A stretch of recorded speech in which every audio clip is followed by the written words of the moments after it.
As Nigeria grapples with current fuel scarcity, oil theft appears to be compounding the problem.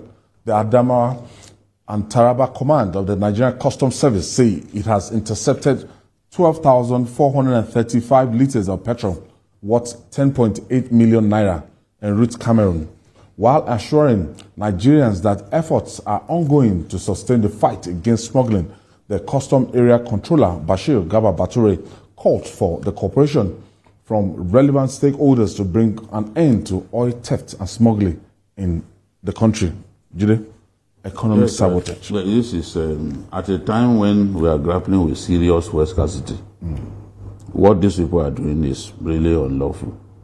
In fact, 12,435 liters of PMS, worth 10.8 million. 491 25-liter jerry cans, 8 20-liter jerry cans were intercepted as they were moving them from Mubi to Cameroon. I've been told that even in Kebbi State, there's a lot of smuggling still going on. That even after we increased... Still cheap? Yes. Even after we increased the price. To 1,000? It's still, yes. You know, in the far north, yeah. People are buying up to 700, 800 per liter. Even when I traveled in December, in November to Yobe, it was in my presence that the driver paid 800 naira per liter in one of those communities. It's not as if they told me. I was sitting in front. So, as we have increased the price, what we are selling it, the rate at which we are selling in Nigeria is still cheaper than in the countries around us. So smuggling, there's still some incentive to smuggle. And when you are going through scarcity, it means their own scarcity will be worse because they are reliant on us. So that's why these people can move 10 million naira worth of petrol trying to take it across the border. You can't do that. They were doing it too when we had food, the prices of food items went up. People were going across the border. Of course, our currency is weaker than the CFA. So they were going across the border to go and sell everything. And some of them had their trucks impounded. In Katsina, it took the magnanimity of the president to say, okay, return their grains to them on the condition that they will sell them in the Nigerian markets. Because customs seized a lot of them. Immigration, they all jumped in EFCC and they were seizing this thing. People can't buy food in Nigeria. Food has become so costly, but you are moving them across the border.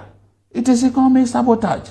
And there are categories of commodities that you are not permitted to move across the border.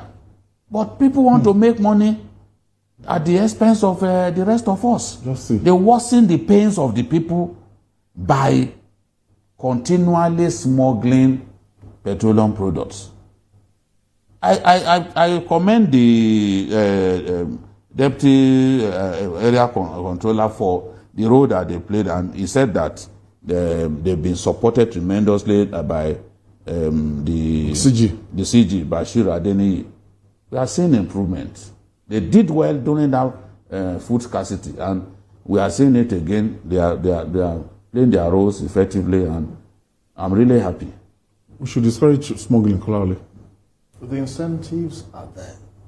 I take you back to during Senator Saraki's outburst that time, when they said we were consuming about 40 million liters daily.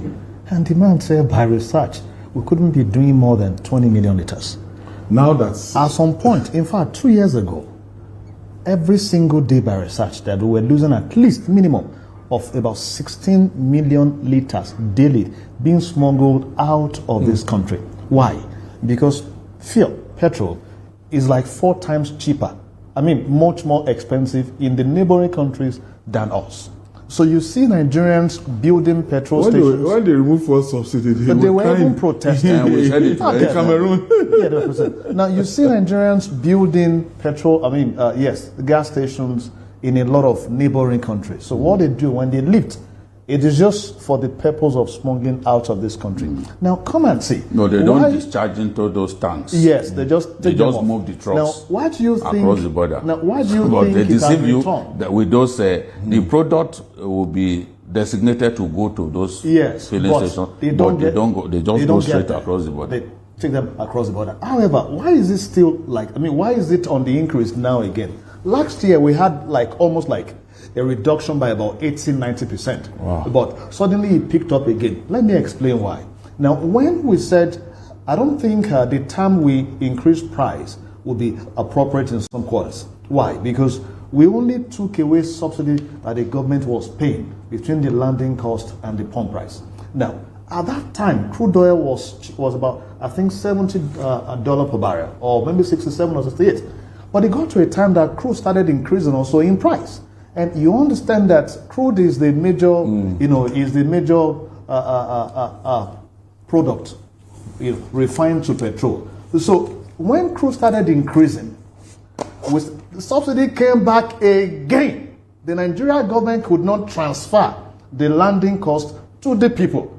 So the government started paying subsidy gradually. And so the price difference between Nigeria and those countries started, getting widened. So it got to a point that it was also very profitable now to start smuggling.